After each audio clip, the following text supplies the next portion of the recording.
What's up guys, my name is Elle and welcome to or back to the Coffee Shop Project. Today I sat down with Chad Crosson of Thrive Farmers and talked a little bit about the coffee supply chain, what Thrive is doing to help fix it, and the amazing products Thrive has produced with their farmers. So subscribe down below and let's jump in. So the first question that I had for you was, how did you start your coffee journey and get into coffee? Yeah, no, that's a great question. I actually did not drink coffee before I came to Thrive. Really? I told them that in my interview. I felt like I was being dishonest if I didn't share that with them. But I was doing sales at another company and just didn't really enjoy it, didn't feel much purpose. And I actually heard about what Thrive was doing helping farmers before I even really started looking into Thrive. And once I started hearing about like their impact and how intentional they were with their sourcing and the mission behind Thrive as an organization, that's when I was like, I would love to work there. And I knew the coffee would come. So I forced myself to drink 3 ounces every single morning. And maybe 6 months in, something snapped and I drink probably like 30-40 ounces a day now. So I do love coffee. But yeah, so I got into it just out of the fact that I was doing something I didn't like and I wanted to be a part of an organization that was doing something different. That's really cool. And then could you tell me a little bit about your role as Thrive's account manager? Yeah. I love it. I love what I get to do at Thrive. I get to kind of be an in-between between the customer who is consuming roasted coffee. So we have a green side of the business and a roasted side of the business. I deal with the roasted side of the business. And then I'm also the one that gets to go back and spend time and get to know our farmers as well. So I love it, kind of a liaison. I guess if you had to put it in a nutshell, my job really is just serving our customers, making them happy, making sure we're taking care of them, and helping them grow, helping them be successful. That's really awesome. And you said that you work with farmers a lot, and from what I read on your website and other interviews, it said that you had this thing called the cycle of prosperity that you implemented with Thrive. How does that play in to your goals as a company? Yeah, I would say that's a huge part of like why our company even started. Coffee farming is a massive industry. Coffee's only grown along the equator. When Thrive got into business, we just saw an opportunity for coffee farmers who did not have access to a market. So there was a lot of instability. And at the end of the day, the average coffee farmer is susceptible to this volatile commodities market and this price. And at Thrive, the gentleman who founded it, we realized like there's not this fluctuating price once you get to the end of the supply chain. So there's this end value of the cup of coffee that's stable. And so at Thrive, we felt like we could solve a problem by giving our farmers who are producing the coffee access to the end value of this cup of coffee. So basically what we've done is we've removed our farmers from the volatility of the supply chain. Basically the stable prices that we're used to paying here. That's amazing. So yeah, and it's fixing a huge problem, and we love getting to see, for me, I'm really blessed of getting to go down there and actually see the result of what happens when you pay farmers fairly. So you've been to the coffee plantations so and yeah, everything. I get to go several times a year and spend time down there with these farmers and getting to see that impact. I think that's what makes it really personal for me. Another reason I love working here. It's not just a story, it's real people, it's real lives, it's real families. And it's real impact. So I'm sad I've not gotten to go this year. I had to cancel like 7 trips, but because of COVID, hoping to get back on a plane next year. So. Well, what's the coolest experience you've had with a farmer thus far? Oh man, that's a great question. The hospitality of, I think, just Central America in general is incredible, but probably one of the coolest experiences I had was when I first started here. I was going down and meeting with a farmer in Concepcion Pinula. And man, it was probably a year or two after making several trips down there a year. We got off the bus and I was going towards where he used to live, and he said, "No, Chad, come over this way." And so we went like 2 mailboxes further down the road, and there was this really humble, standard like cement block house. But it was a house that he built with the extra earnings that he had gotten by working with Thrive. Oh my gosh. And it was incredible to see like rubber meeting the road in that way. And he brought us in, and you know, it was a very standard house to us here in America, but for him it was like something that he worked hard for, that he earned, that he was able to give his family. And to this day, every time I go down there, we get to go in there and have a cup of coffee, and it's just really powerful. So then as the account manager, I would assume that you have to know everything about each of the Thrive roasts. What did your education look like, especially as a non-coffee drinker coming into the company? Yeah, no, that's a great question. So the first part of my education was forcing myself to drink coffee. When I started here, I was doing customer service. And people would ask me like, "Oh, which coffee do you like?" or "What should I be tasting?" And I felt hypocritical because I actually didn't know. I was like, "It all tastes like coffee." So the first part of my education was break the habit of not drinking coffee. I've never done it with cream and sugar. It's always been black. I love it. And so then when I actually started to learn to love coffee, the taste of coffee mixed with getting to meet the producers who do it, it's just a no-brainer. I think my education is just a lifestyle. I love learning about coffee. I love reading about coffee, our coffees, other people's coffees. Every time me and my wife go to a new city, I go to as many coffee shops as I can to learn what they're doing and where they're getting it from.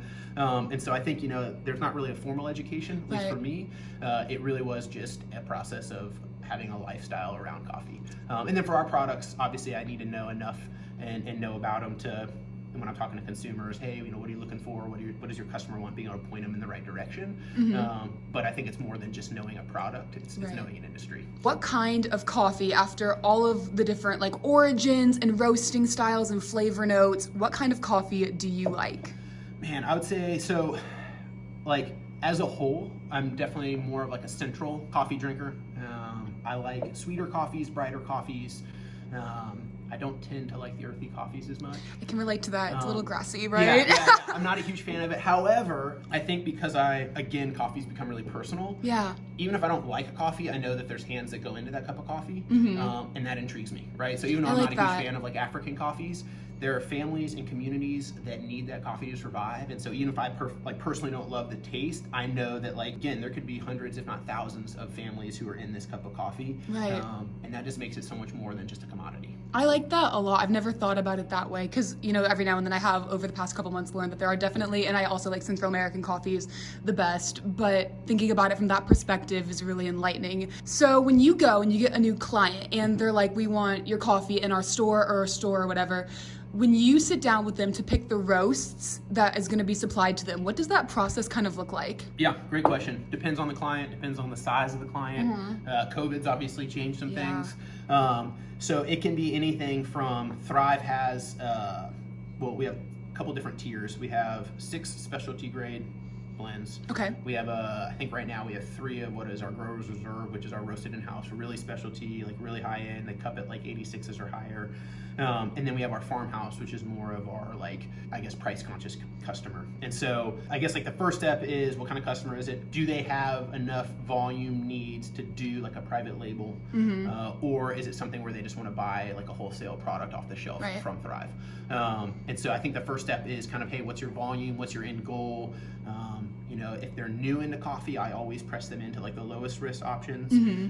But if they're big into coffee and they know what their demand is and they want a lot of it, we can build it from the ground up so they can tell us what they're looking for. We can source different origins, right? We've created a supply chain so we can go find coffee from different origins to meet different needs. We get to choose the roast, so it can be as hands-on as the customer wants, assuming the demand is there. Of all the roasts that you have, how many does Thrive have, and how often is a new coffee introduced, and what does that process look like on your end, bringing it into the product line? Yeah, great question. So right now we have 6 specialty grade, 3 Growers Reserve, and 5 farmhouse coffees. Okay. And then we have a handful of private label or white label. So you might be drinking it and not even know. It might be a customer you don't even know about because they don't use our brand. And so it really just comes down to what the market wants. So I think our coffees we're constantly either tweaking or adding to kind of year round because it's an agricultural product. So we might have one coffee this year and it might have the same name next year, but we have different farmers and different origins in it. Ultimately, we're just trying to match profile. And then when it comes to again, if you approached me and you had 15 coffee shops, I have a couple clients right now I'm working on private labels with. So those could come online as early as February. So yeah, it really just depends on the customer and what the market's asking for. Right. At Thrive, we don't our end goal is to connect farmers with consumers. Right. We look at ourselves as almost like a table between the two. And so I think the best way we can do that is just by serving our clients. So it's not necessarily just creating more blends to create more blends. It's creating what the customers want. So yeah, this is having a good pulse on our customer and knowing what they're looking for and what the industry's doing. So you said the market and how it changes. Is coffee trends, and you can actually observe how throughout the year things change and people are kind of over one thing and bringing in another? Yeah, I think a little bit. A very easy trend to see is the difference between hot and cold coffee beverages. So there's constantly, when it starts getting hot outside, your hot coffee sales goes down and your cold coffee sales go up. It was actually really cool when cold brew kind of started to scale. Coffee shops used to really struggle during the summers to generate enough revenue, enough people coming by because hot coffee wasn't super popular. Right. When they added cold brew to the mix and iced coffees to the mix, all of a sudden they're the same customers coming in, they're just getting a different product. So I think that's an easy one to see how like even just weather trends affect people's coffee drinking habits. That's super interesting. I never thought of it that way because I like to drink hot coffee year round regardless. It's my ritual, it's my thing. But you guys do have a cold brew bar. Why did you strategically choose to implement that when the cold brew trend kind of started, or do you think it was cool? That's a great question. I wasn't necessarily on that side. I know one of our founders and our CEO loves the idea of retail. It's a way to take Thrive's story and our farmers directly to the customer, right, and make it personal. I think that was a big part of the heart behind it. Timing, name, what they serve. I think we're still learning. That's our only coffee shop down in Atlanta. It's definitely growing. COVID's been tough, but they've produced some awesome products. And so again, I think the heart behind it was connect our consumers to farmers. Awesome. But for me, being on the roasted side, I only helped once the coffee shop came online, helping make sure they get roasted coffee. Okay, cool.